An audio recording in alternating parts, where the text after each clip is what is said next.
When you talk about 90s reggae, there are legends, and then, well, there's Buju Banton. His voice, his lyrics, they're just iconic. He's an absolute giant of the genre, but let's be real, he's also one of its most controversial figures. Today, we're pulling back the curtain, not just on the music, but on the man himself and the rivalries that defined him. So now, at 52 years old, Buju is finally setting the record straight. He is naming the 7 artists he had genuine, serious beef with. Now, some of these names, you're probably going to see them coming. But trust me, a few of them are going to make you stop and go, wait, what? But listen, let's be clear about something. This isn't just celebrity gossip. This list, it gives us a raw, unfiltered look into the clashes of ego and principle that honestly shaped his entire career. It's a peek inside the pressure cooker of Jamaican dancehall, a world where respect is absolutely everything. All right, first up, let's talk about the old guard. These are the artists who came up right alongside Buju, the other giants of his era. They were his peers, sometimes his collaborators, and, as we're about to see, his absolute fiercest rivals. And we're starting with 2 massive legends, Junior Reid and Beenie Man. You see, the problem with Reid was deeply personal. It was this mix of disrespect and what Buju felt was just shady business. But with Beenie Man, oh, that was a straight-up war for the crown of dancehall. The whole timeline with Junior Reid is just wild. I mean, it starts with them collaborating back in 2001, but by 2008, it's an open conflict. And then came the real breaking point. Buju offers a handshake, to squash the beef, and Reid straight up refuses him. In Jamaican culture, that is not just a snub. It's a profound, deep sign of disrespect. It took 14 years before they'd even share a stage again. And boy, did it get personal. Buju took the fight public, twisting Reid's name to Junior Greed. This was his way of broadcasting to the whole world that he felt cheated over their track Wanted. This wasn't just some disagreement. It was basically a public shaming campaign. Now let's get to Beenie Man. For Buju, this rivalry was just a constant battle. He felt totally judged by comments Beenie made while he was incarcerated, and he felt this constant power struggle, like Beenie was always trying to steal his spotlight. The final straw, though, came in 2015, when Beenie publicly lumped Buju in with a bunch of other rivals, a move Buju saw as nothing but a cheap grab for clout using his name. Okay, so let's shift gears now from his peers to the next generation. With these younger artists, the feuds weren't really about competition for the top spot. Nah, they were about something much deeper.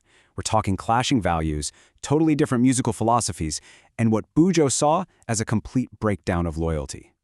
And to really get why these new feuds even happened, you have to understand this term, conscious reggae. This is Buju's entire foundation. For him, music has to have a message. It has to have a spiritual weight to it.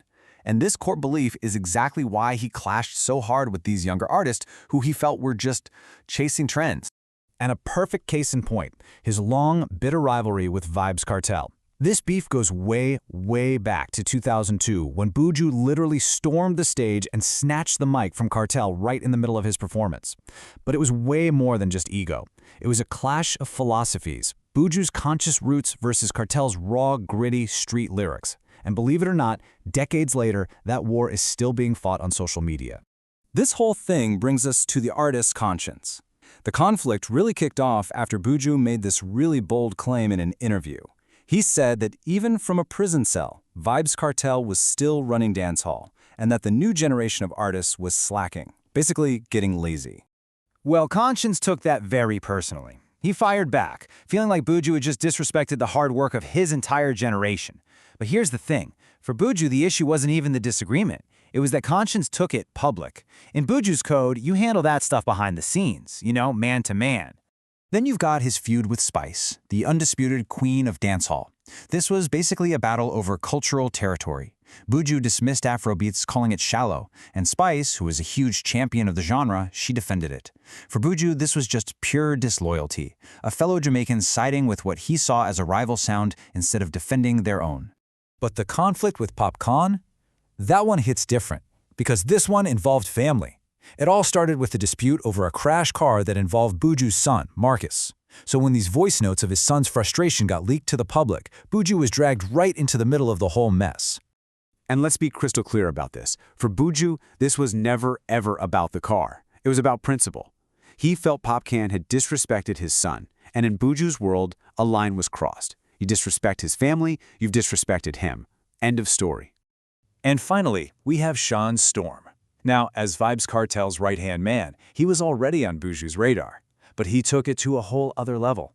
He publicly called Buju a big cokehead, a viciously personal insult, especially given Buju's past legal issues. For Buju, that was it. A younger artist showing zero respect, just parroting his enemies' hate? It was unforgivable. So, okay, we've just walked through all 7 of these feuds. From the old guard to the new wave, what's the common thread here? I mean, what does this unfiltered list truly reveal about Buju Banton? It really all boils down to 3 core principles. First, an absolute, unwavering demand for respect. Respect for the elders, for the culture.